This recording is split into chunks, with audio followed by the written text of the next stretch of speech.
Hello and welcome back to the Revolutionary Communist Podcast. My name is Joel Bergman. I am here with Holly Quilty of the editorial board of Communist Revolution. The latest issue of Communist Revolution is out. We are going to discuss a few issues that are in the paper. But the long and short of it is there is a massive economic crisis. I think everyone's seen it with the tariffs that provoked a massive drop in the stock market in the past few days. And then it bounced back yesterday when Trump paused the tariffs. But in the middle of all this, we have a federal election. So we're going to discuss the main issues we're going to discuss today is our approach to the federal election, what communists think of the federal election, and then we're going to talk about what we think about the crisis and what is to be done about the crisis, the economic crisis, the crisis of capitalism, and this trade war. I guess we did a podcast, when was that? About a month ago, Marco Lagrada and I, where we talked about Mark Carney, because he had stepped into the race and he's leading the polls now. So we don't need to go too much in depth on that, on Mark Carney, on Pierre Poilievre, because I would just recommend listen to that podcast. It's called Mark Carney. I think it's a safe pair of hands for the ruling class. We have articles on our website about it. And also get your copy. That article is in this copy of the paper, where we cover Mark Carney and Pierre Poilievre. But just to say a few words about the election. It was launched a couple weeks ago. It is quite astounding what has happened in the last few months. Just a few months ago, the Liberals were down. Justin Trudeau was forced to resign as leader of the Liberal Party. They canceled the parliament to shuffle another leader in. Mark Carney rose to prominence, absolutely decimated the competition in the Liberal Party, and he came into power and shot up in the polls. Actually, massively shot up in the polls. I think people were scared of the trade war and saw Poilievre kind of almost like a Canadian Trump and rallied around Mark Carney. So I think the vast majority of the polls show the Liberal Party winning the election. But interestingly enough, this has mostly come at the expense of the NDP, who have absolutely tanked. We can talk about that a little bit a little bit later. But so what is the communist approach to this? A lot of people scared about the trade war, scared about Trump's threats, don't like Poilievre. Although there is a significant layer of the we have to admit it, there is a significant layer of the population that is still around 35, maybe 40% that are still looking to Poilievre, upset at the Liberals. But it does appear that Carney is, I don't know if you pay attention to the polls, is gonna win the election if this holds out here. But what's the communist approach? I've seen lots of people commenting, we got to vote Carney to stop Poilievre, and he's a big banker, he's responsible, he's got experience in navigating through the 2008 crash, through the Brexit crisis in the UK, where he was the governor of the Bank of England there. So what is our approach? You can listen to the podcast me and Marco recorded, but maybe me and Holly will just say a few words to pique your interest and to hopefully get you to buy a copy of Communist Revolution or be a subscriber to Communist Revolution. But I don't know, Holly, you want to say a few things about it? Yeah, well, I think to me, it's quite remarkable. You had this guy, Mark Carney, where, I would follow politics obviously for years since I became like politically interested, maybe like 10 years ago. And you'd always kind of see this guy in the background, he'd be mentioned in articles about big conferences of countries, like banking conferences, things like this, the Davos Economic Forum, which is a big meeting of the world, capitalist class. He was the governor of the Bank of England, governor of the Bank of Canada.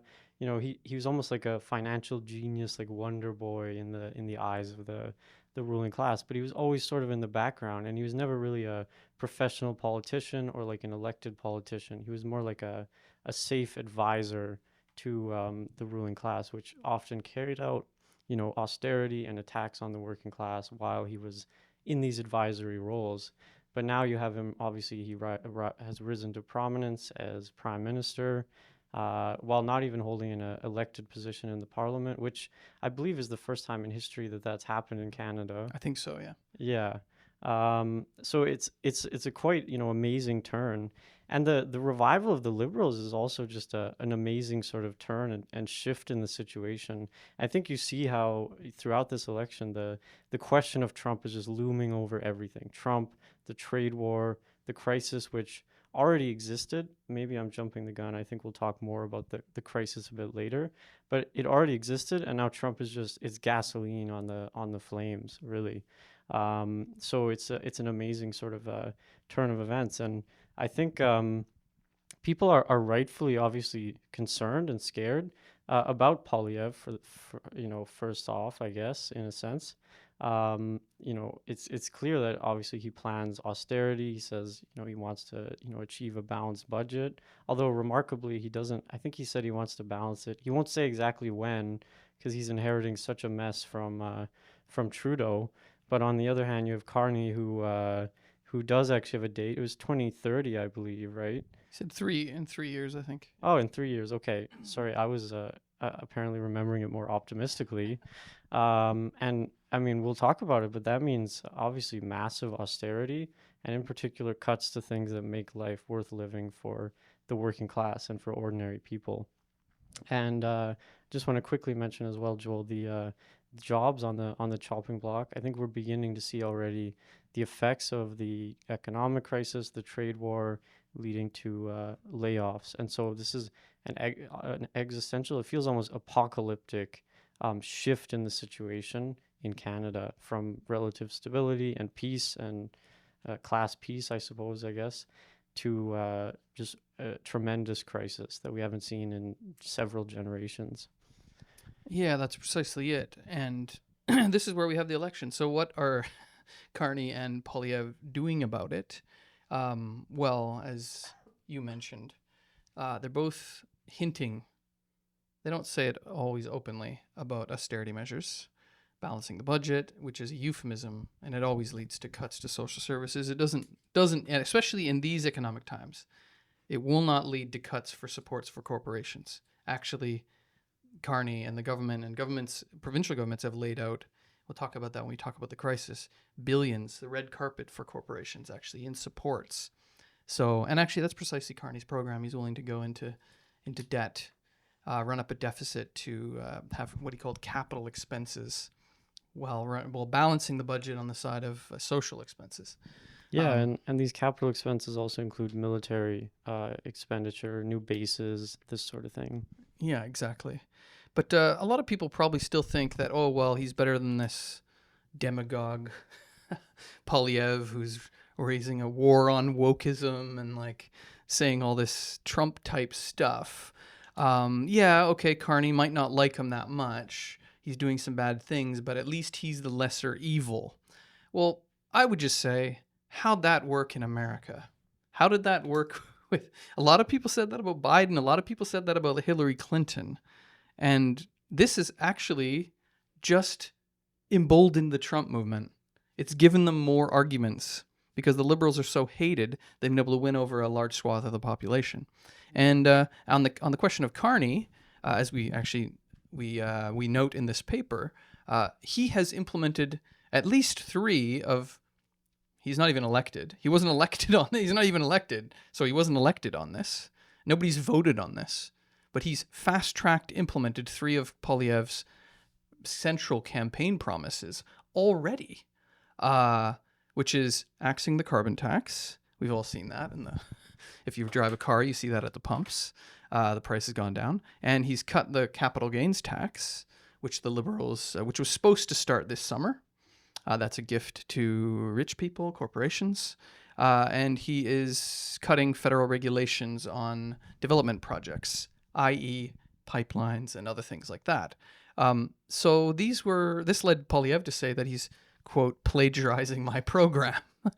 Actually, I listened to a Power and Politics episode, which is CBC, and they have, ministers and stuff on, and David Cochran, who's the host, said this he's just like Justin, but he's copying all of Polyev's plan. Now, Cochran, I'm pretty sure, is a liberal. So he's saying that actually favorably because a lot of the liberal establishment is happy that he's copying Polyev. So really, is that lesser evil? I mean, he is implementing Pierre Poilievre's program.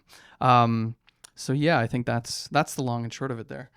Yeah, I feel like this quote from David Cochrane, it's kind of remarkable because in a way he's showing what the liberals really are. He's pointing out that, Mark Carney, he plans to carry out a very similar program to Polyev.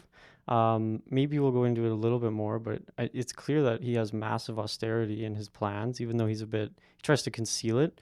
But what David Cochrane is kind of showing is that he's just like Justin because he has more of the smiling mask, over the real, policies of obviously of capitalism, which is again a tax on everything that makes life worth living. And just one thing that's interesting to mention about Carney is, there's a lot of fear around Polyev, which I think is justified.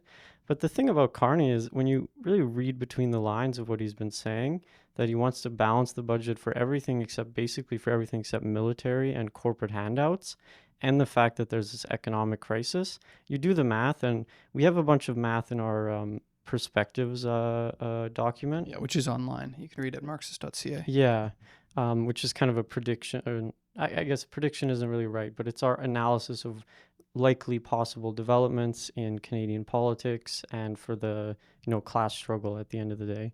But anyway, we do a bunch of math in there, and what's really comes out of it is that it means cuts to healthcare, cuts to education, and all of these things. And I think this was mentioned in the previous episode, the one you did with Marco, but it's worth bringing up again. That Carney said his hero is Jean Chrétien, who carried out the biggest austerity in the history of Canada. And I think it's safe to say that he may be the biggest single individual who's responsible for the current state of healthcare in Canada. The wait times, the lack of doctors, underfunding, all of this, it was accelerated and in a sense began with him in the 1990s. So yeah, I think you could very rightfully say that the Liberals are not the lesser evil at all. They just have this, again, the smiling mask. Yeah, exactly. So that's why we say again, this is no choice for the workers between the banker and the demagogue. You have an elitist banker who is right wing on his main economic policies and is going to make workers pay, and then you have a demagogue who is pandering to the working class in that Trump type way, that right populist way, but is an economic libertarian. This is opposed to unions. We all know his history, and so yeah, this is no choice for working class people. And then you have people could say, but what about the NDP? Julian and I recorded this podcast about the left, why the left is so lame, a couple of weeks ago, where we detailed this. The NDP have made themselves irrelevant. We have an article in the paper about that. They have made themselves absolutely irrelevant through propping up the liberals, through I think we'll talk about that next, through the genocide in Gaza, through the collapse in living standards, all of this stuff. The NDP are associated with the hated Trudeau liberals. They stand for increased military spending. They stand for the NATO target. They have basically capitulated. The F-35 should be made in Canada. Yeah, the F-35s, we agree with the purchase. They should be made in Canada. So it's kind of like NDP agrees with the militarism. Yeah, so Jagmeet's making a big deal about billionaires and how Carney's going to support billionaires, and so we're Polyev, but it just sounds like empty rhetoric a lot of the time. Well, it sounds empty, and I think you and I were just chatting yesterday about this Rogers thing, how there's I can't remember the guy's name, but there's an American capitalist who wants to buy I think it's Steven Schwartzman or something like that. And he wants to buy a controlling share, 49.9%, because that's the maximum he's allowed to buy, which is a controlling share in Rogers, which is the biggest telecom company in I Canada. think it's the second biggest next to Bell, but they're the biggest wireless provider. Right, sorry. Rogers is not a big force in Alberta, where I'm from. What was I going to say? Yeah, well, and what is the NDP saying about this? I mean, I think you know more about it. Maybe you can elaborate. Yeah, Jagmeet, this is just shows, I think, the bankrupt approach or the incorrect approach of Jagmeet Singh and the mainstream left, because that's what it represents, is this guy comes out saying he wants to basically buy Rogers, which is a major telecom company, one of the top ones, the top 3 or 4 in Canada. And Jagmeet makes a tweet about it saying that he that Carney should come in blocking this because it's a threat to our freedom and it's a threat to workers somehow. Basically coming to the defense of this is one of the richest families. I think it's number 4 on the top richest families, the Rogers family in the country. Yeah, and So that's thanks to the biggest. Sorry to interrupt. It's thanks to I believe the biggest or among the biggest cell phone prices in the like OECD sort of advanced one of the capitalist most countries. expensive. Canada has some of the most expensive cell phone contracts. So defending what? So it's not we defend the Canadian capitalists against the American capitalists. This is the communist approach. We'll get more into that when we talk about the trade war. But yeah, we defend a working class, an internationalist working class perspective against the bourgeoisie, no matter what country they're from. That's just one example, though, of why the NDP have essentially made themselves irrelevant. It's not something inspiring, rallying people behind Rogers, for example, or around F-35s, around military spending. So yeah, I think for lack of time, I think we should maybe move on. That's the election. If you want to learn more about it, we did a couple podcasts. We did one on the left, and we did one on Carney. So I recommend you listen to that. Check our website, marxist.ca, where we have more articles on this. But there is a question related to the election that we wanted to discuss today. That, there's the ongoing genocide in Gaza, which the Canadian government, Canadian imperialism, is a key ally of Israel.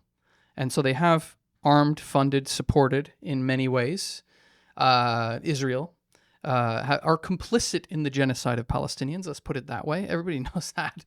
I mean, if you've been protesting, everybody knows that.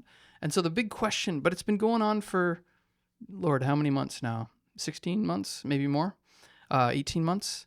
And when's the end? You had this ceasefire, the Trump negotiated ceasefire, which actually communists never had illusions in. We don't believe there can be any genuine peace with under imperialism. There can be no genuine peace with Israeli imperialism, which is backed by Western imperialism. And that can't be ended. Imperialism is an outgrowth of capitalism. And that cannot be ended without a revolution. And that's why we defend a revolutionary perspective of class struggle in the Palestine Solidarity Movement. You can check our website for articles on this. This is what we defend. But there's been a campaign that's come out about the election called Vote Palestine. When I saw that, I was actually confused. I thought there was going to be maybe there's a bunch of candidates running, like independent pro-Palestine candidates. Like actually you had a lot of that in the UK in the election last year. There was all these independent pro-Palestine candidates. We ran one as the Revolutionary Communist International, Fiona Lally, who did quite well in her riding as a pro-Palestine communist candidate. I thought there was going to be all these pro-Palestine candidates. Actually, no. That's the weird thing about this campaign. So I thought we could maybe discuss what this campaign is. And it's been really all the main Palestine solidarity groups have united around it. I think a lot of the unions, QP has got on board. Even some socialist groups like Socialist Action endorse this Vote Palestine campaign. And yeah, maybe we should just discuss what is this campaign and what's our approach on that with relation to the election. So I can say a few things about it, and then I can bring you in here, Holly. But the campaign is basically trying to get candidates to sign what they call a Palestine platform, which is 5 points, which is a two-way arms embargo, which is recognize the state of Palestine, which is ending Canadian support for the settlements, and combat anti-Palestinian racism and protect pro-Palestine free speech, and increase foreign aid to Gaza. This is the thing, and they're trying to get candidates to sign on to it, and then they list those candidates on their website and promote them on social media. So far, actually, this is 3 days ago, so it's probably more now. They post an update every week. There's 124 NDP candidates that have signed the platform. There's 43 Green candidates, and there's 13 Liberal candidates who have signed the pledge for these 5 demands. So yeah, if you follow the page, you'll notice that they make the argument, like we do, that the Canadian government, in spite of the fact that they implemented it's not really an arms embargo. They implemented a freeze on new contracts with Israel, but they have continued in many ways to fund and support Israel militarily, and in other ways, in economically, politically, whatever, all through this process. But at the same time, then they're asking these people to sign a pledge. And who are these people? I guess when you go down the list, it's a bunch of people that were in government. It's a bunch of liberals. The main one is the liberals. Actually, the campaign specifically was I don't think they're doing this anymore, but they were appealing to Mark Carney, saying he hasn't heard us yet. He hasn't heard us yet. Let's make sure he hears us. Mark Carney is an elite banker and the leader of the main imperialist party in Canada that has been a stalwart supporter of Israel for its entire existence. We should have no hope that we will convince him.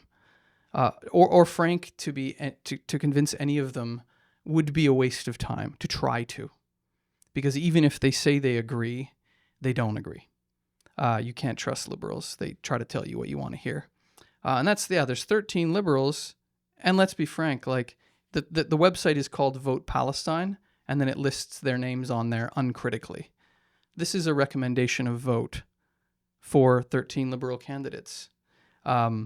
It's a strange thing to say, but quite often we're, as revolutionary communists, we're accused of being not reasonable or unrealistic. Or is this what realism gets you? Realism gets you recommending votes for the people that were in government during the genocide. You can't simultaneously criticize them for funding the genocide and then recommend a vote for them because they signed a piece of paper. This does include many NDP incumbents who had a better position than the Liberals, of course, they did. A bit waffly, weak, and actually, over years, NDP has witch-hunted pro-Palestine candidates out of the party. Actually, at the height of, I can't believe it was the fall of 2023, the Ontario MP expelled Sarah Jama from the cabinet for wearing a keffiyeh and making some statements supporting Palestine, calling Israel an apartheid state. Really uncontroversial statements.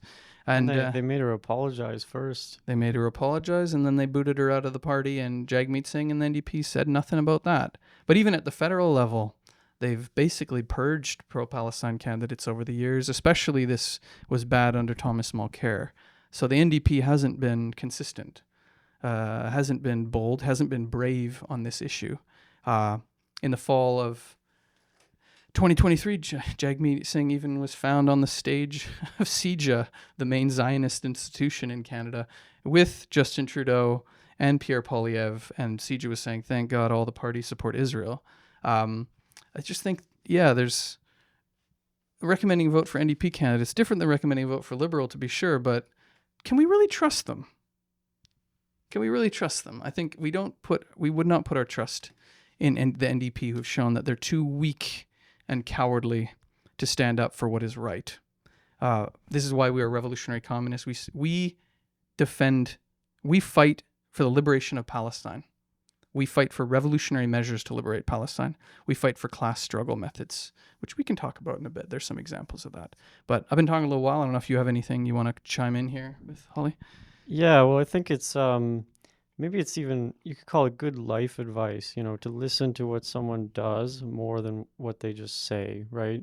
And what have the NDP done? I think you obviously outlined it well. It's worth underlining that they were propping up the Trudeau government while it was supporting Israel and the genocide and arming it. I think you also didn't mention, but Jagmeet himself, he also participated, I think, in the fall of 2023 in the slander against pro-Palestine activists. I think there was a rally in Toronto that marched past a certain hospital that was called Mount Sinai Hospital. Yeah, it's a Jewish hospital. Yeah. Which is right next to the Israeli embassy, I believe. So it was... Well, it's on the way to it, I believe, yeah. Yeah, so it was basically just them walking down a street. But he said this was anti-Semitic, that this was a pro-Hamas rally, this sort of thing. Yeah, he's bent to that pressure. That's been a consistent thing. Yes, exactly. And I think, I think Joel obviously summarized it well, but It goes back to the. I just want to say a bit more about Carney, I guess. This he hasn't heard from us yet, this sort of thing, which they're not saying anymore, but it is quite remarkable because it reveals the something about the approach, right? Which is the idea that you can convince the imperialists, the bankers, the rich, and the main imperialist party in Canada to do something that is against their fundamental interests, the interests of their imperialist interests, which is something that they'll never ever bend on just on the basis of moral appeals about preventing genocide and these types of things, because at the end of the day, for them, profits and their imperialist interests, which includes the important alliance with Israel, is far more important for them. And going back to that quote we talked about at the beginning from David Cochrane, Mark Carney is Justin Trudeau with Pierre Poilievre's program in a certain sense, right? So, yeah. I think that was the main. Oh, yes, I had one other thing actually. There's also this interesting moment. I can't remember. It was at some kind of conference or campaign meeting of It's the a Liberal campaign Party. rally, I think you're talking about, yeah. Yeah.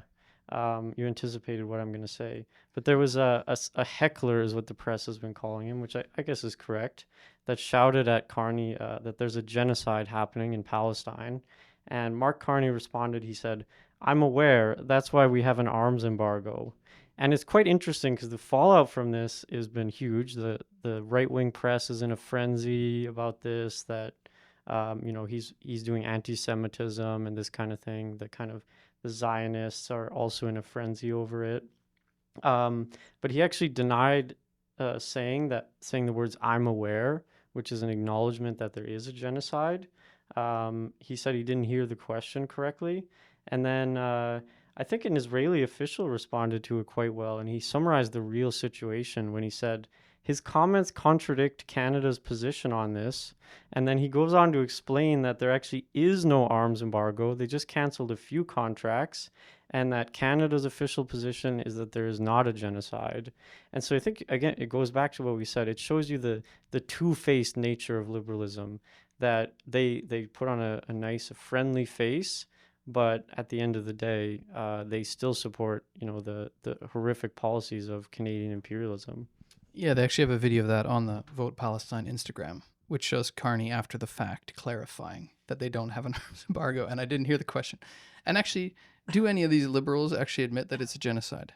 I think that's a key question. Do actually any of these NDP candidates admit it's a genocide? I think some of them might. I'm not sure. The Greens, we didn't talk about the Greens. There's 44 Green candidates here. It's a bit irrelevant because I think very few of them will get elected, if any, in this election. But do people remember? People have a short memory.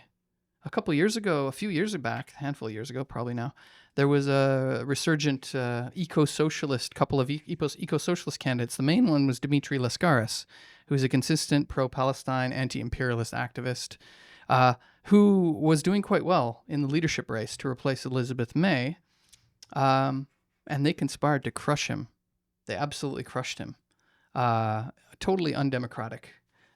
We have articles on our website about it, but the Green Party has not been any friends to the Palestine Solidarity Movement, so it's a bit weird to see them listed. Now, obviously, people can make mistakes, but I would expect them to come out with a full admission that they've made mistakes on this if they wanted to be recommended by Palestine organizations like the Palestinian Youth Movement, which is the main one of the main radical sort of organizers, the demos who endorse the campaign, which de facto is endorsing these candidates. So I think it's a bit strange. We're endorsing people who have basically been in this driving seat while the Canadian state was supporting genocide, as the Israeli Israeli minister or ambassador was recognizing there. So yeah, that's. But what do we support then? It's all well and good to criticize things, but that can be a bit annoying if you're not putting forward anything positive. Well, I think this is actually important because it's the movement has lots of there's different tactics, there's different strategies, there's tens of thousands of people trying to do something, hundreds of thousands of people trying to do something about this. And there's lots of different things. There's boycotts, there's this Palestine stuff, there's petitions, there's different demonstrations and actions, there's blockades. Most importantly, there's been some strikes. And all of these tactics are not equal, what we would say. And I think it is in the movement's best interest to focus on what tactics actually work. and for the bulk of all the main Palestine solidarity groups to focus all their efforts on this campaign at this moment, when the ceasefire is broken down, when there's a renewed assault on Gaza, and we have this crap election, to be honest, when there is other things that we could be doing. And it's not just something we're saying.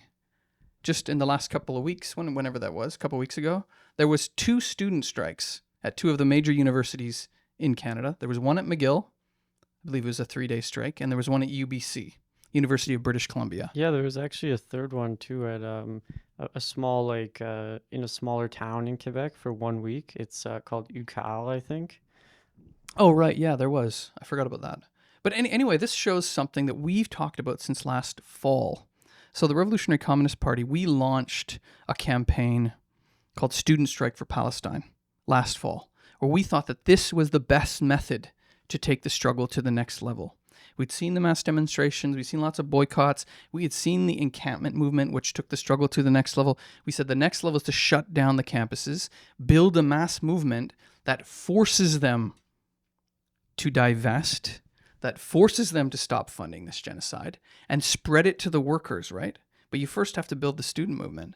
And it did succeed. There was a partial success of this. It was all in Quebec. There was 85,000 students that went on strike for a couple of days, a day or two, last fall. So it showed that, this was the right idea, and a lot of people were gravitating toward it. And I think this is spilled over into this semester, where a lot of people taking that mantle up. So at the same time that some people are organizing for that, you have, to be frank, a liberal electoral approach by some activists that have taken this, which seems to be the main thing they're focusing on, which will lead to nothing, will lead to absolutely nothing. It will lead to a complete waste of time. We need to focus on class struggle, revolutionary methods as the only way to liberate Palestine, as the only way to fight imperialism, not recommend votes for them. That is really what we stand for as communists. There are different ideas in the Palestine Solidarity Movement. We think it's been enough time of various ideas appealing to the United Nations, appealing to the, having faith in the international criminal courts, pressuring the Canadian government. These things don't work. They have not worked. The ceasefire was a facade. It was what Lenin described as an imperialist peace. It was a pause for Netanyahu to get his house in order and then engage in a renewed offensive. And also, Trump is no friend of the Palestinians. That goes without saying. So, we can have no hope in any of these politicians here. We need to build a revolutionary, unapologetic movement of class struggle that aims to paralyze imperialism and put all of our efforts into that. And that is the approach of the Revolutionary Communist Party. But you want to say a couple things before we move on? I think we're going to run out of time here, so yeah. Yeah, I mean, it goes back to this thing you mentioned about sometimes we'd accused of being unreasonable. Well, in the fall, when we were pushing, obviously, and campaigning for a student strike for Palestine, many people told us it was unreasonable. I think the strike in Quebec last fall, as well as the recent ones in the past couple of weeks at UBC and in Quebec, they show that this was not unreasonable, that there's actually a huge number of people that are in favor of this. With very little campaigning from the student union, they got 8,000 students at UBC to vote in favor of a student strike for Palestine, which is very significant. Which is amazing, yeah. Yeah, exactly. It's amazing. It's an amazing start.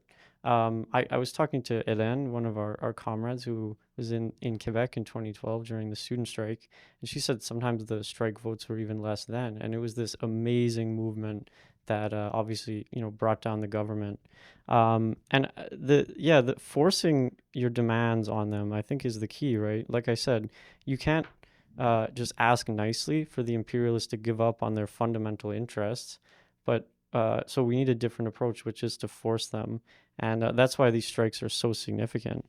And I guess we don't have a lot of time to go into the details of how they went and all of that, but I want to say one other thing too. You said earlier that the PYM, the Palestinian Youth Movement, you said they were the main radical force or something. They're certainly one of the main organizations kind of leading the Palestine movement. And this would have had a transformative effect on these strikes, and they could have been much bigger and much more powerful if instead of being stuck in Vote Palestine, they would have put their energy into promoting these student strikes, just like we called for them to do as early as September or August, I guess, last year. And you go to these demos organized by them and you hear chants about intifada, revolution. Sometimes they talk in There is only one solution. yeah, intifada, revolution. Oh, I thought it was vote. Never mind. Yeah, exactly. They don't mean that slogan then. I thought intifada means revolution, and if it's the only solution, and we agree with that wholeheartedly. Yeah, so that's exactly it. Is we hear these chants, and what we say is, let's do it. Let's actually organize a mass movement, build towards a revolutionary movement that can actually, bring down Canadian imperialism. And yeah, one thing also I want to say is, we don't think it's necessarily easy to use class struggle methods to win a struggle against imperialism. It's obviously the imperialist alliance that Canada is a part of is one of the most powerful forces ever in history. But it can work. And, I like to make the comparison to chemotherapy. You had Steve Jobs who died because he used like naturopathic medicine instead of chemotherapy for his cancer. The thing is, chemotherapy is harder. It has horrible side effects sometimes, but it can work against to defeat a cancer. And you take the easy solution, homeopathy or whatever, and it doesn't work. So we support the solution that does work, basically.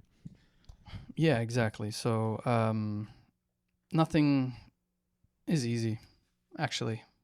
Nothing worth fighting for is easy, especially when you're talking about something like the question of Israel-Palestine, and you're talking about something about the power of Western imperialism. There's idea that we're somehow going to find an easy road to voting or supporting some politicians who have signed a thing, but in the past their actions prove that they weren't really on our side. Yeah, I think that we would argue that that's really not a good way to look at it, right?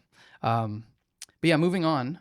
The crisis. So everyone saw, as I mentioned at the beginning, the stock market absolutely started collapsing here with Trump threatening tariffs.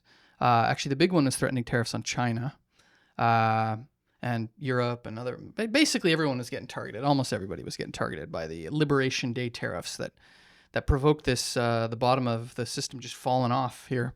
And, we've talked about this as almost inevitable crisis.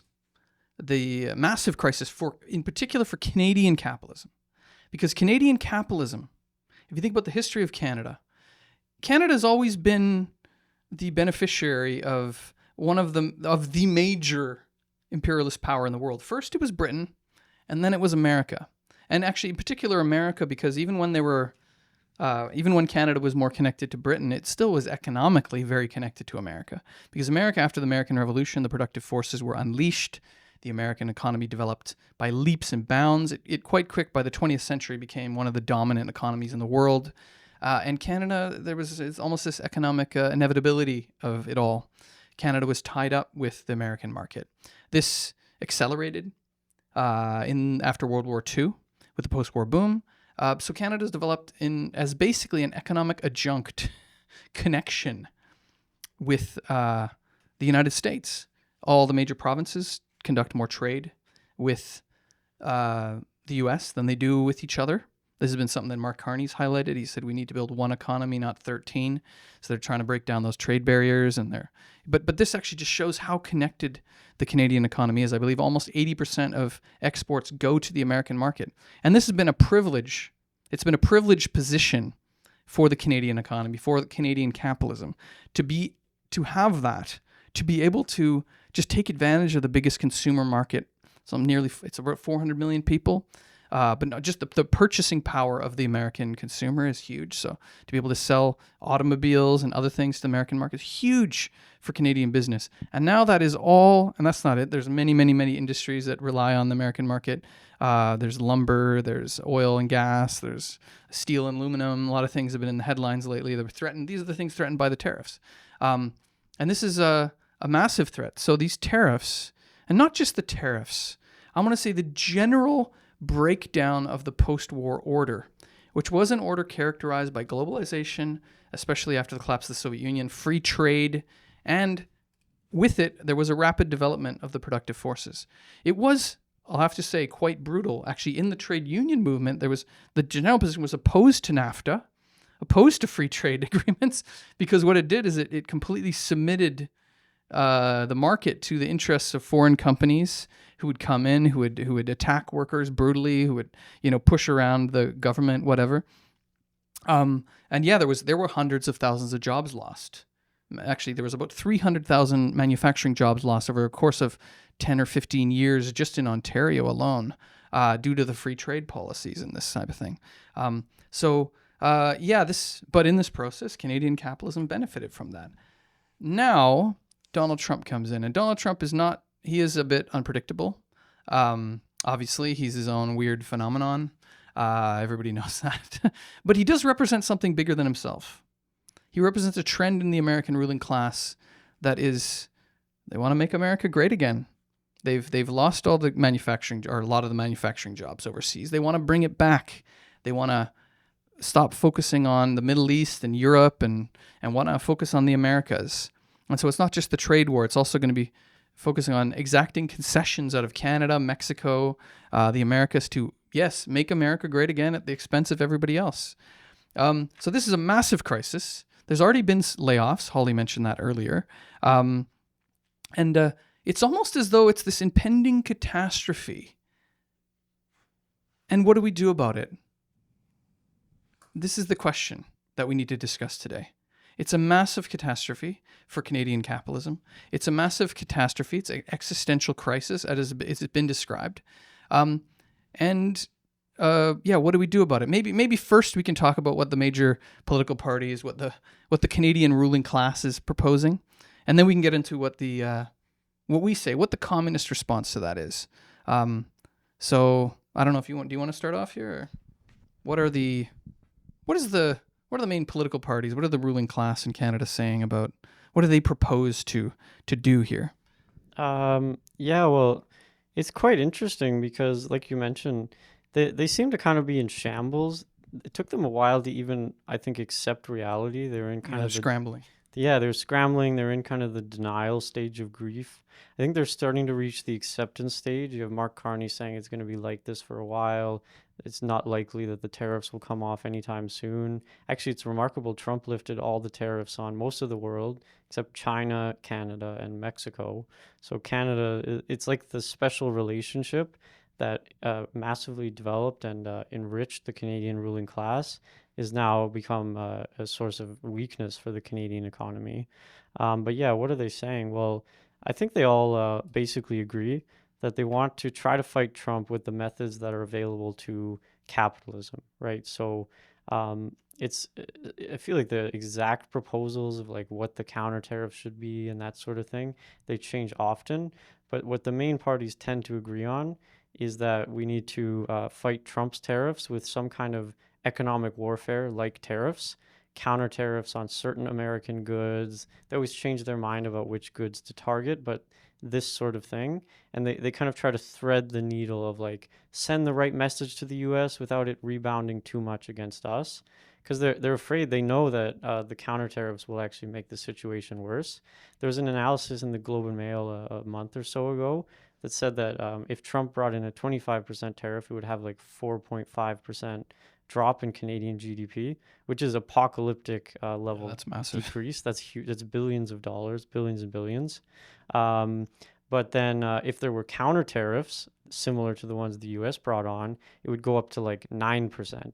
So you can see that this method of fighting also has, it rebounds back on Canada, right? And this is always the effect of a trade war. Tariff begets tariff. Yeah, exactly. And then, economic collapse begets collapse. That's how you got the Great Depression. So this is one of the methods they want to fight with. They also generally support some kind of program of like corporate handouts to kind of keep businesses going. Sometimes they make the comparison to what was done in the pandemic, where they gave something like 750 billion to corporations, That was crazy. Yeah. and almost all of it ended up just hoarded in the bank.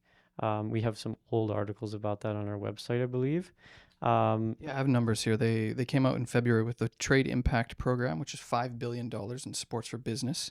In March, they supplemented that. This is the Liberal government with 1.5 billion, and then Carney's now announced 8 billion, which he said they got from their counter tariffs that will go to support. He said businesses and workers. We'll see what that. He hasn't said what that actually means. Ontario actually just the other day came out with 11 billion in supports for businesses. The only thing they've done so far for to support workers in any way, it seems like a pittance.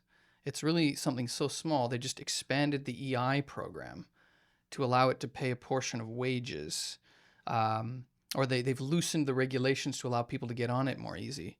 But yeah, this isn't going to stop job losses. I don't think this is not going to stop job losses, and this is a massive wage cut for people that are laid off, because EI doesn't pay the full amount, the full wage. So, and actually, we've seen this already. There's been hundreds of layoffs of steel workers.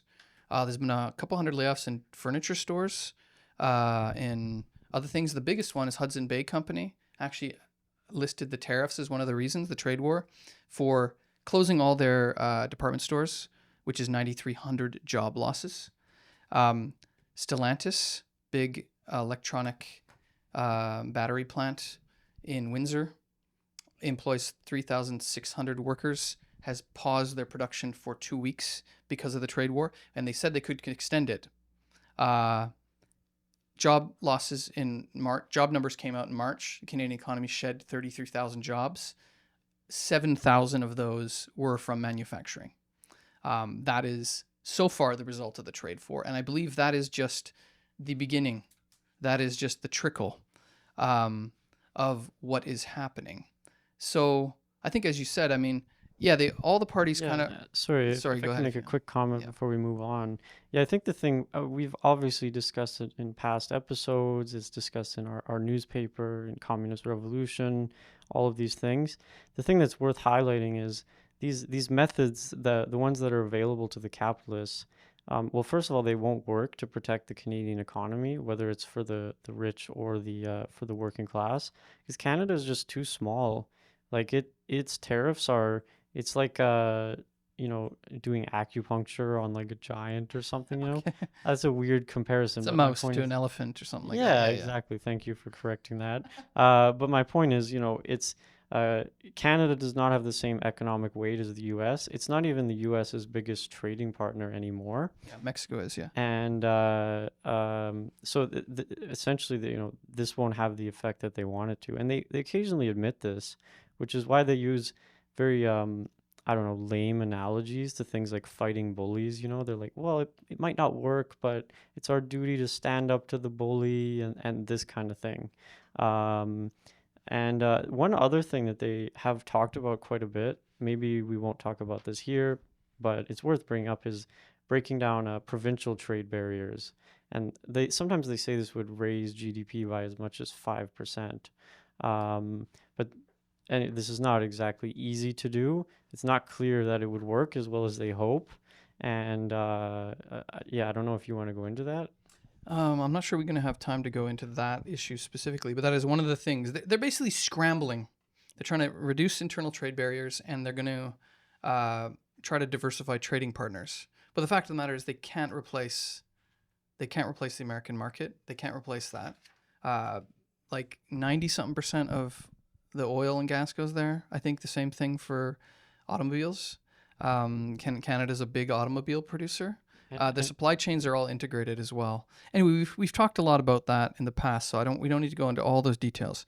But the point is, the counter tariffs won't save. I mean, as you've detailed, they won't save jobs. It actually is just a bourgeois response to protect the Canadian capitalists but tariff begets tariff, and it can create a downward spiral that leads to another Great Depression, which during the Great Depression, unemployment in Canada was 30%. Right now, it's about 6.7. So you're talking about increasing the unemployment rate massively, which would be, if you do the math, that would be a few million people laid off. So that's during the yeah. the Great Depression, Canada still had Britain was still quite a large and influential power, and Canada still had access to that market, despite the tariffs with the U.S. That is not as big a factor anymore with the huge decline of the British Empire. Yeah, Canadian economy is more reliant on the American economy, so they're struggling. And I've seen, so the big question for a lot of working class people, obviously, we don't support Trump. We don't support the annexation of Canada. We don't support the trade war. We don't support the tariffs on either side. But what do you do? What do working class people do? I think mistakenly, actually lack for any alternative. Some people are supporting either Carney or Polyev or something like that. The unions are supporting a lot of, and the unions and the NDP are supporting a lot of the same policies that the Liberals and the Conservatives are arguing for, the counter tariffs, the Buy Canadian, this thing where Jagmeet Singh defended Rogers it's just part of that. The military spending is actually one of Trump's main demands, so it's actually a capitulation to Trump. But yeah, maybe we can get into what the communist program is. What are we doing? There's an impending catastrophe. There's hundreds of thousands, if not millions of jobs on the line here, potentially. No one's putting forward anything to actually save these jobs. So yeah, what we, in our paper, on the back, I showed you the front of the paper. On the back, we have the communist program to combat the crisis, which I think is relevant for this discussion. So we detail a few things of our approach, which maybe we can go through right now. The starter one is, we talked about it already. The first point we make is all the parties are sort of, well, at least the Liberals and the Conservatives are pivoting to, we got to cut waste, got to cut bureaucracy. All the parties around the world, in Germany and France and in the UK, they're all arguing this. In the UK, this is the Labour's cutting funding for programs that support disabled people. This is what it means, right? We don't accept this logic. We say no to cuts. This crisis is not a crisis that was caused by working class people, and it is not a crisis that we should pay for. And there is an immense amount of wealth in the system. It's just in the wrong place. It's in the pockets of the capitalists. And we need to the labor movement, the left should not accept a policy of any austerity. We should not accept a policy. But in order to do that, we have to have a socialist policy of attacking the capitalists and their system, to find money to fund social programs, to increase the social programs. Second point, wages. So already wages have been eroded by inflation. This is going to get worse with this crisis, I think, because the tariffs will actually mean that less efficiently produced goods will prevail. That means the cost will go up. Basically, probably by the amount the tariff is. That would be logical that they offload the cost of the tariff onto the consumer. So we say every single trade union contract, wages should be pegged to inflation. I don't know why the trade union movement hasn't picked this up already. That's the only way to guarantee that the workers don't suffer from this trade war. Should not suffer. This is the position of the RCP. Wages pegged to inflation. Third, no layoffs. We don't accept any layoffs. I think we're probably one of the only parties that accepts absolutely no layoffs. Because if you look at what the NDP said, they talk about how it's unfortunate and how it's bad. And they support expanding EI, which is something that the Liberals are already doing. But isn't that a tacit admission that you're accepting the job loss? If you're expanding basically what it is, unemployment insurance, it's basically saying we accept that you're laid off. We're going to give you a little bit of support. We should not accept any job losses. This is not our trade war. We don't accept their system. But the only way to stop the job loss is through independent working class action. So mass working class action in the form of strikes, occupations. And there is a good example of this. Actually, I'm talking a lot, so I don't know if you want to handle it. Well, let me just say one thing quickly. Say a few things, yeah. Yeah, there's also the interesting case of obviously the union leadership. I think we had an article about it in the last issue, but There's a Lana Payne. She was on Power and Politics recently. And she said something quite interesting. She said she spends all day trying to convince the capitalists to keep the jobs in Canada, despite the trade war, despite the fact that it's not profitable for them. Um, Please, Mr. Bourgeois, don't prioritize your own profit. Prioritize the poor workers. Yeah, and I think everyone knows that they always put profits before the workers. They'll move production wherever they need to in order to make the highest profits. That's the whole reason deindustrialization happened in the West in the first place, because they had access to cheaper labor elsewhere. So I think it's quite a fantasy, and I think everyone knows this too when you look at companies like obviously United Health, which is become famous after the killing of its CEO, for literally just basically sentencing people to death by denying them health care. Yeah. And the new CEO says he'll continue this. Why? Because the pursuit of profit above everything else is the entire logic of the system. And if one CEO or another won't do that, they'll replace him with someone who will, right? So yeah, and then what point were we going to go into? No to the layoffs? Yeah, well, we're in no layoffs. Yeah. And mass working class action to save jobs. Yeah, well, I think what comes out of what I just said is that, and everything that we've been seeing honestly for the past decades and even in the past weeks, is that the working class, first of all, has different interests from the capitalists, of course, and one of the main interests of the working class is, of course, to defend wages, to defend jobs, working conditions, and all these good things that obviously we benefit from, and so the working class cannot rely on the capitalist class to protect its interests, and needs to use its own methods to defend jobs. And so one thing we've I think discussed in past episodes, I think in one of the ones you did with Marco, for example, we've discussed the need to have, for example, factory occupations to defend jobs against the essentially the production being moved elsewhere or just shut down completely. And there's actually quite an amazing history of this in Canada. And in this issue, we have an article about one of these occupations from, I think, 2004. 2004. Arvida Alcan plant in Saguenay in Quebec. Yeah, exactly. I don't know if you want to say more about that, but there's several other examples as well from the Ontario auto industry in the mid 2000s. Yeah, I'm not sure we can get into all the details. I do recommend people get your subscription to the paper to learn about the 2004 Arvida factory occupation. But the workers occupied the factory. They started running it. And to quote one of the workers, "We're the workers and we know how to run this plant. The supervisors had never seen the smelter operations in such good shape." They ran the plant and it was actually running better under their control without the bosses. And they actually won many concessions with this to keep the jobs and keep investment in the area and stuff like that. Because when push comes to shove, it's a struggle between forces. And the working class only power they have is the withdrawal of labor, so things like factory occupations. So yeah, that's one. Recently, there was a small one. This is the one I wanted to get into. Titan Tool and Die Auto Parts in Windsor. The workers noticed that the bosses were attempting to bring the tools and dies across the border to Michigan. How patriotic of them. These are the people that are telling you to, buy Canadian and we're all in this together. They're looking out for themselves. The workers correctly blockaded this. They occupied the plant and they stopped them from taking the tools and dies across the border. I think this is what should be followed. This is the only way to protect jobs. And the big funders of the Liberal Party and Pierre Poilievre, the Conservatives, they won't like that because they're the owners of this. They're the capitalists.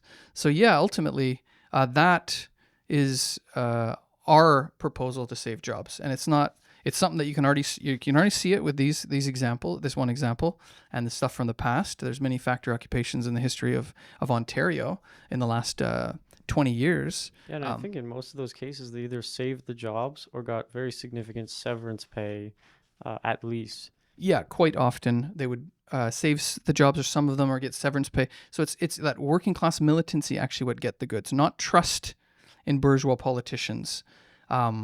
Yes, similar to the Vote Palestine thing, to be honest. It's working class action that gets the goods. Moving on, for lack of time, quite often businesses will say, "Oh, the trade war, we can't maintain this. It's just economics. You don't understand," right? We say, open the books. Show us. You're in a factory and your boss says that they need to lay you off or put you on pause and you're on EI and a reduced salary, why don't you be transparent? No business secrets. Show us what's going on. Open the books, let the workers see, and let the workers make the decision of what needs to happen.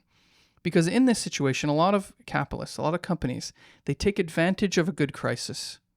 It's a good crisis for them. They can take advantage of it to get away with things that they normally would never be able to get away with.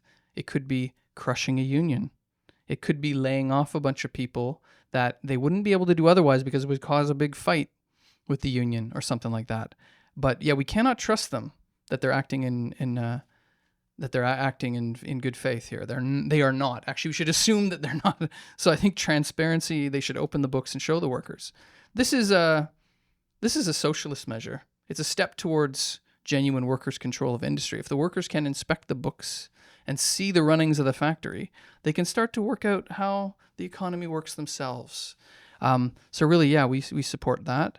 The fifth and final point on our program to combat the crisis, there's a lot of, we mentioned already, supports, bailouts, subsidies for companies.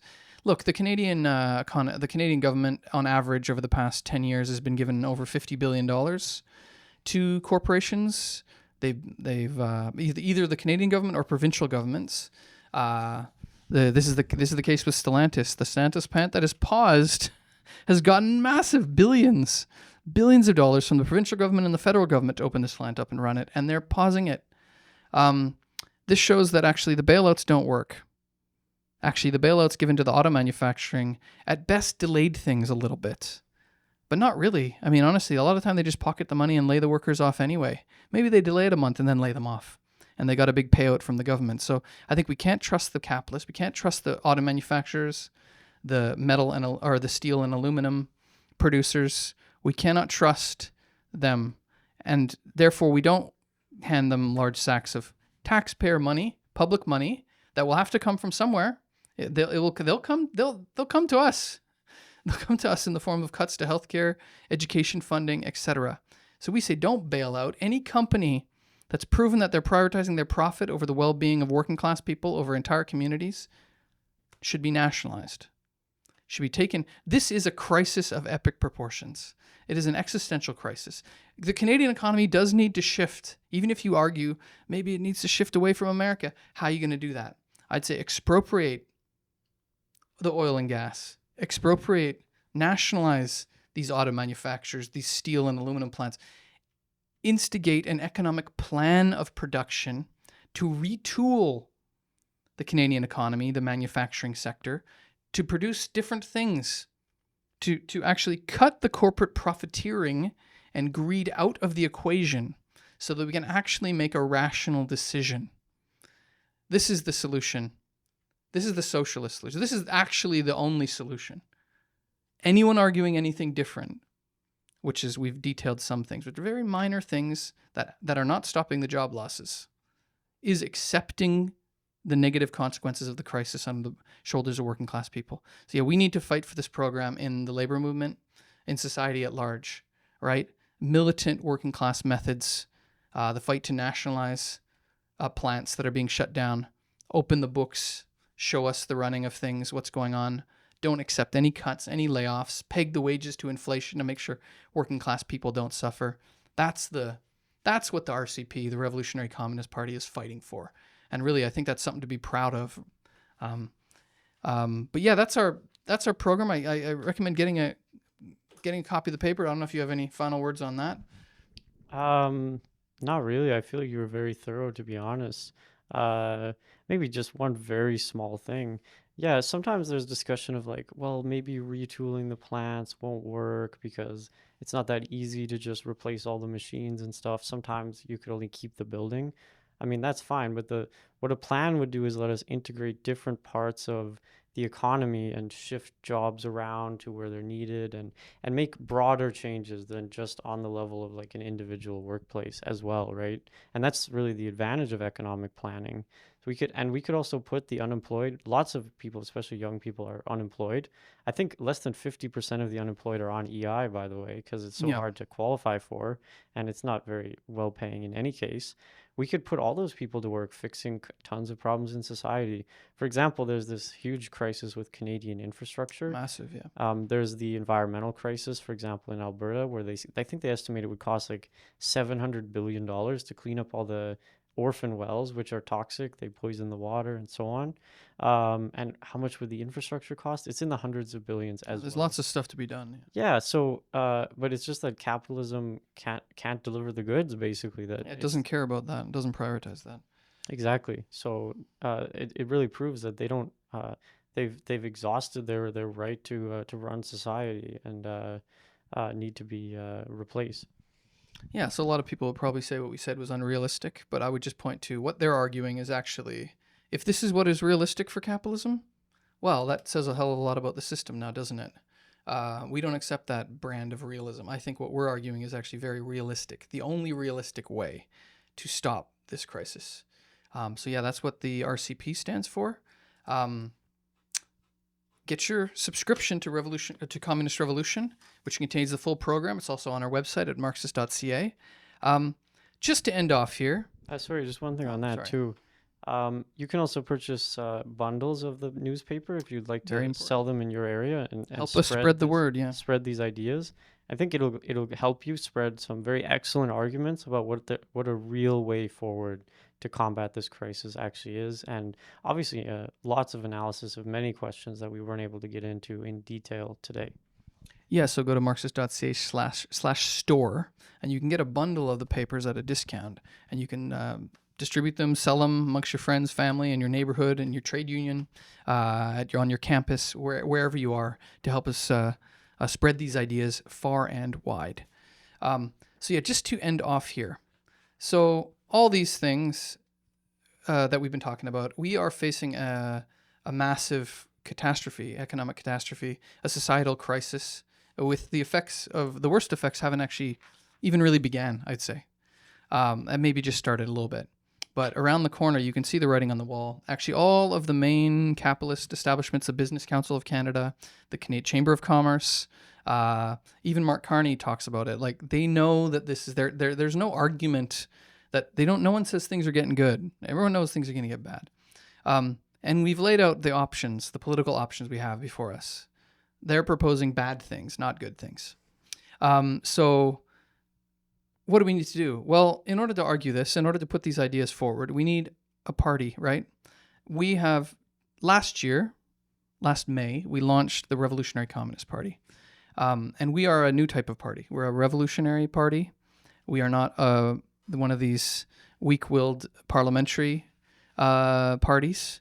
We fight in the streets, in the workplace, on the campuses. And we fight primarily at this stage to rally all of the communists, to those people that have come to the conclusion that capitalism is bankrupt and we need a new system. You can find your home in our party. We have our Congress coming up on the long weekend in May in Toronto. If you want to participate, please get in touch with us. We would love to have you at our Congress. You can come, you can meet people, you can help build the party in your area, where we have branches. We have nearly 100 branches all over the city, all over the country, in all the major cities and even some small towns. So either you can get in touch with people in your town, or you can start a new cell of the party in your area. So yeah, we're in this mode of preparing for the Congress. So everyone who's listened to it, whether you're a member of the party or not, this is the most important thing. We're preparing for the Congress. Book your tickets, get registered for the Congress, book your plane ticket, your train ticket, your ride to get into Toronto for the Congress. And please join us for that Congress. It's set to be an amazing Congress. We're going to discuss our political perspectives, which I mentioned. The draft document that was approved by the Central Committee is already on the website at marxist.ca. Please read that. Send us your feedback or your ideas about it. But yeah, that's the Congress that's coming up. You wanted to chime in here? Yeah, go to marxist.ca/join and just fill out our join form if you want to join the party and come to Congress. And then one of our members will get in touch with you and talk to you about the ideas and how to integrate you, of course, into the work. And I think the Congress is the weekend of May, 16th or 17th? something like that. It's the It's a long weekend. long Yeah. weekend in May. So we've got a bit of time to prepare. And then yeah, if you want to send some feedback on the draft of the perspectives document that will be discussed and debated and voted on at the Congress itself, I guess you could send it to contributions@marxist.ca. Yeah, that's the right place. Yeah. Did we want to talk more about what the Congress is, or are we done? I'm not sure we have the time to get into everything about it. But yeah, it's the highest democratic body of the organization. It's a place for all the members to come together and discuss the plans for the party. Maybe we can discuss it in future episodes. But yeah, this is the long and short of what the Congress is, and I appeal to you to get involved and yeah, let's mobilize, comrades. Let's mobilize towards the second Congress of the Revolutionary Communist Party. One other thing about the Congress. Building a party under capitalism is not easy. It takes time. It takes effort of hundreds and thousands of volunteers around the country. It also takes money. We're sitting here in the headquarters of the Revolutionary Communist Party that we pay for, with all the members actually pay for this, and all the supporters of the party. And yeah, this comes at great sacrifice. But we believe this is a great honor to contribute to building a party like this. And we're actually appealing to everybody to help us finance the party. We have just launched the second leg of our finance appeal for this year. Our winter appeal, we had a target of raising $175,000. We actually smashed that. We raised $195,000, which was 200,000. 200,000. Well, there we go. Which is a massive success. Our goal total is to raise 450,000. So we have a goal of raising 250,000 in throughout the rest of the year, ideally by our Congress in May. So yeah, we are trying to hire a few new full-timers. We've full-time organizers. We've just hired a new tech full-timer that works at the headquarters here. We want to hire a full-timer out west, where the party has expanded rapidly, in British Columbia, and a few others. We don't need to go into everything, but the long and short of it, this all costs money. We cannot simply do this on a part-time basis. It's not just a hobby. It's not something you do in your spare time. We need to free up some individuals to work out of the offices and be full-time revolutionaries for the party. And we're appealing to you, whether you're a member or a supporter of some sort, you're listening to this podcast, maybe a first-time listener, to help us out. So yeah, we'll provide a link where you can donate. But yeah, this is really, it's part of the Congress here, the preparations for the Congress to raise the funds to help bring these ideas into the movement. But yeah, I don't know, Holly, if you have anything you want to say about the Congress appeal, or I don't have much, but yeah, I think it's quite important that we raise this money. It just finances the party's day-to-day operations, and it's going to let us also continue to professionalize our work. For example, I think we've improved the production value of this podcast, just as one small example among many, and that's made possible by the fact that we have full-time staff with technical capabilities who can record this, and also a staff that can, spend enough time thinking about politics and develop the analysis that we've discussed today. And we're not sponsored by big corporations. We're not sponsored by Coke, so we're funded by the donations of ordinary working class people. So yeah, we really appreciate and would appeal for donations. Yeah, I don't know if you want to end it. Well, I think that more or less sums up today. We've covered a number of topics. But yeah, please get in touch if you like this podcast. Please comment. There's been a lot of people on YouTube starting big debates. I welcome that. I always think it drives the algorithm if you comment on what you think about what we're saying here. But yeah, please get in touch and get involved and donate, contribute, get your subscription to Communist Revolution. This is the new issue, No Choice for Workers, Banker versus the Demagogue. Yeah, and help us build the forces of communism in Canada today.